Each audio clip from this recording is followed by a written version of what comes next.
My major's learning about what cannot be seen with naked eyes.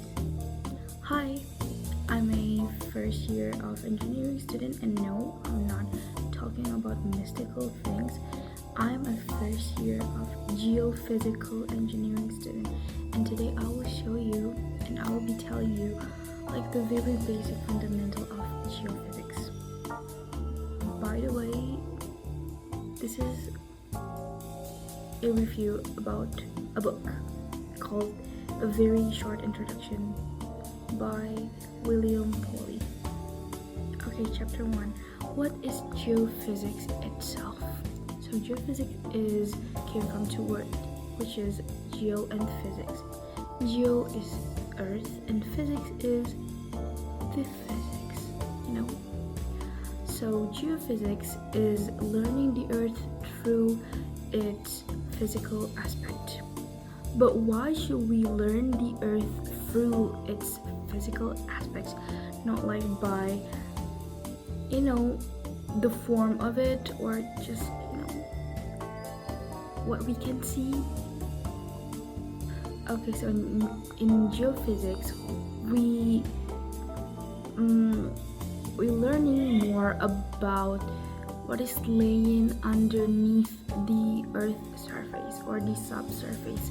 So even though we can say our technology is advanced nowadays, but we still have a limitation, and we cannot really see and measure the actual and the specific things what's going on underneath the earth surface. So what we can do is we measure and we calculate and we estimate it by the earth physical aspect. So that's why I'm saying my major is learning about things that cannot be seen with the naked eye, because it cannot be seen with naked eyes. We need a lot of approaches, we need a lot of data, we have a lot of tools, but we can't really predict the actual things that happening down there. We just can't estimate it. Okay, so that with that being said, in geophysics there will be a lot of math, of course, physics, coding, which is I'm not a big fan of it, but yeah, we have to do that. It's essential. Yeah, basically the engineering stuff, but also we learn geology, the earth structure, the earth's interior, and what happens on earth. We learn that too. Okay, chapter 2. Okay, in chapter 2 we're going to talk about the planet Earth itself, and there's a lot of things going on. Okay, we all know that the Earth has its own physical aspect, and because of that, the Earth also has its physical law. And yeah, the physical law, like the Newton's law, the Archimedes law, that's a lot of law. We have this law because it's just the way the earth working. It's just the way the earth live. Just like the earth's gravity. The earth gravity is 9.10 blah blah blah blah blah. That specific gravity, it's causing a lot of things, just like how the water looks like on the surface of the earth, just a lot of things. And also we know that the Earth is a part of our solar system, which is rotating around the sun, but also we have the moon, which is rotating around the Earth, and from that thing alone, we know that a lot of things has happened. It caused a lot of things. For example, day and night. And then differential between time zones, and then just a lot of things from that thing alone. Yeah. So we know if we're talking about the Earth, it's a very complex thing to talk about, but it's very exciting. Don't you think so? Now, if from what I already learned that the Earth has its own structure, of course, which is core, mantle, and crust. Actually, there's more an in-depth version of it, but just let's call it core, mantle, and crust. So this thing alone can happen because of a gravitational pull and radioactive decay. So from this book, it says that heavy elements sent it to form a core, then a lighter materials is later creating a crust to creating a layer of the planet. Actually, that's very, very interesting because just what the hell. So yeah, if we're talking about the Earth, which is the essence of chapter 2, the Earth is not just like a big giant rock floating around the galaxies, around the solar system. No, it's not. It's a living planet. It's very complex, and it's evolving. It's keep revolving. It's keep living. It's just keep. Yeah, I think the Earth is breathing. I don't know, but yeah, it's governed by universal laws, physical laws.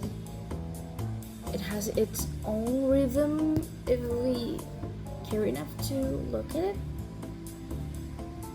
which is like the climate, and that's what is established our world. That's interesting. Okay, chapter 3. Oh my god. Chapter 3 is basically talking about seismology. Okay, we already know that the Earth has its core, right?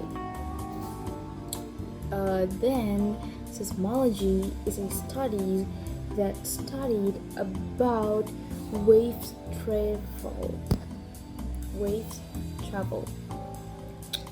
So in geophysics, the most infamous methods is seismology.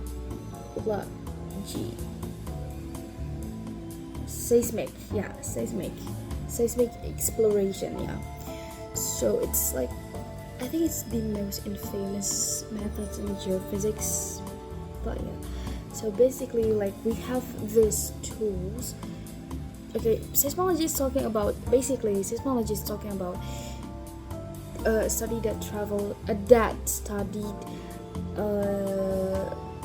wave travel. Okay, so we have these tools. I think it's called seismograph, and like these tools have geophones and receiver, and then so this seismograph is going to send a signals to like the subsurface. So because of the Earth's subsurface consists of different layers, so that waves will, travels back and reflect difference according to what layers it's going through. Okay, so the Earth's structure consists of two solids and liquids. So we have these P and S waves. So P waves, it can going through a solids, liquids, or even gas, but S waves can only travel through solids.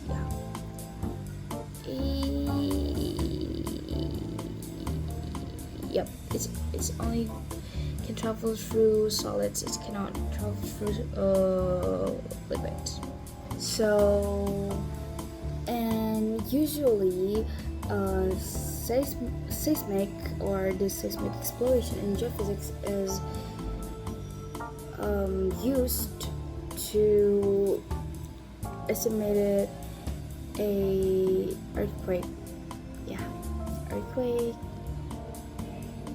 But it can also be used to like many geophysical purpose, like a volcanic eruption or a lot of things. Why does Indonesia or let's say Japan have more earthquake than other country? What make it happen? Okay, so in chapter 3 we're going mainly to talk about plate and tectonics and earthquake.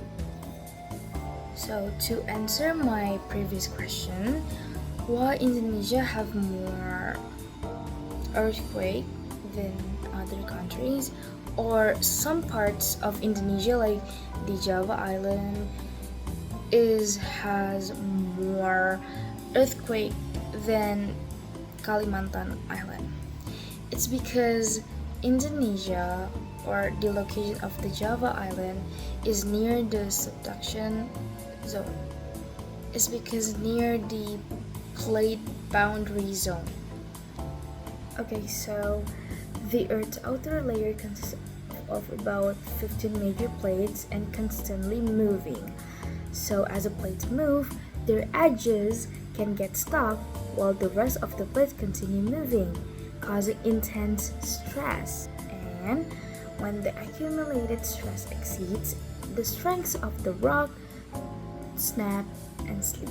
And because of that, the Earth releasing this energy, and this energy we known as the earthquake. But also the Earth at that moment releasing the seismic waves. So with that being said, the earthquake is not just a impulsive things, but it's way longer constructed, because it's a phase of the one of the phase of the earth. Okay, next is chapter 5, and in chapter 5 we're going to mostly talking about gravity. Gravity is the attraction between masses, and it's stated in the Newton's law of gravity. Okay, so as we all know that the gravity acceleration of Earth is 9.81, but actually gravity is varies. But why gravity is varies on different places? Okay, so actually gravity changes due to elevation, latitude, and the density of the surface. And that's why if a place has a different gravity from the other place, or let's say layers of rock, layers of the subsurface has a different gravity of the other subsurface, then we can measure the layers by the gravity approaches. And usually different gravity gonna like being the parameter to a different types of rocks or formation. So no, gravity is not only about a pulling force, but gravity is also about mass contribution. Okay, are you still with me? Okay, so in chapter 6, we're going to talk about the Earth's internal heat. Okay, so this chapter is explain about the Earth's internal heat is mainly come from two sources, which is primordial heat. Primordial heat is the leftovers of the formation of this planet, like the leftover energy for about 4.6 billion years ago. That's interesting. And second is a radioactive decay, which is heat release as unstable isotopes like uranium, plutonium, and then slowly breaks into the Earth core or the down inside of the Earth. Now, with that being said, the Earth heat is increased with depths, and this is called the geothermal gradient. So near the surface, temperature typically rise about 25 up to 30 Celsius per kilometer in continental crust. Now, how the heat moves on this Earth? There's two main processes like how the heat moves through the Earth, which is conduction, which is a slow transfer through a solid materials, and convection, movement of hotter, less dense material rising and cooler material sinking. Now, this chapter has revealed something interesting, quite interesting, which is the Earth has cooled over time. So the early Earth was hotter with more vigorous convection and perhaps faster tectonic activity, but over billion years, radioactive heat production has decreased, and the planet has gradually lost energy to space. That is very, very interesting. Okay, next we're going to talk about the chapter 7, which is the Earth's magnetic field, and this chapter is very, very interesting and cool. Okay, so the planet Earth is roughly acting like a giant magnet bar. So the magnetic field of the Earth is produced by the outer core of the Earth, the liquid outer core of the Earth, that composed mainly by iron. So from the book, through convection and Earth rotation, electrically conducting fluid moves in complex patterns. These motions generates electric currents, which is in turn produced by the magnetic field. So you guys, without the Earth magnetic field, we cannot use the compass. There's no such thing as the compass. That being said, the magnetic field is not permanent.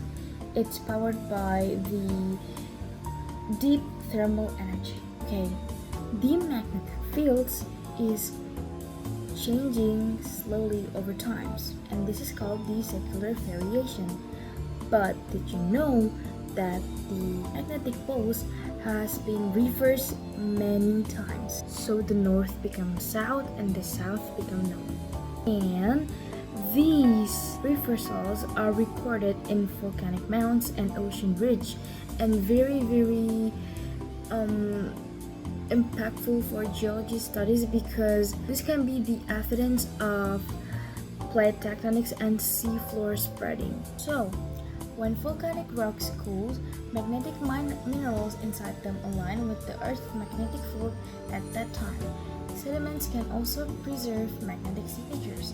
By studying this ancient magnetic directions, scientists can track past continental movement, reconstruct ancient supercontinents, and determine the history of magnetic reversal. So like basically it's record everything that has happened in the earth. Unless the magnetic field of the earth also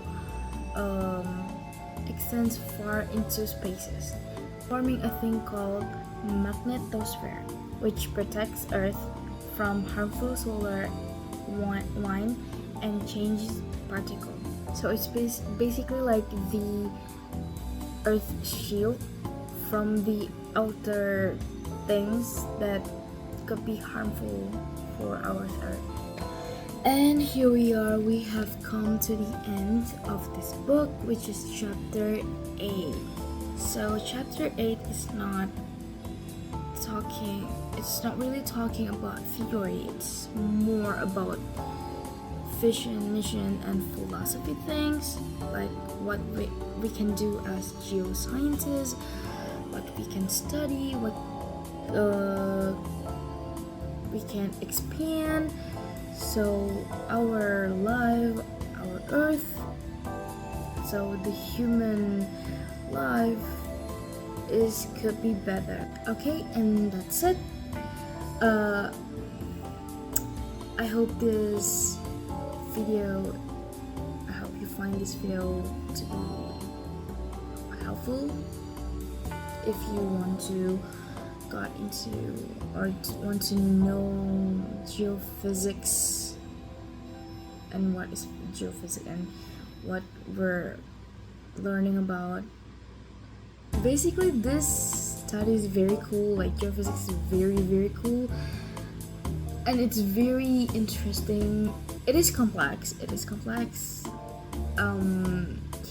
but yeah, it's just immaculate. Okay guys, that's it from me. Thank you and goodbye.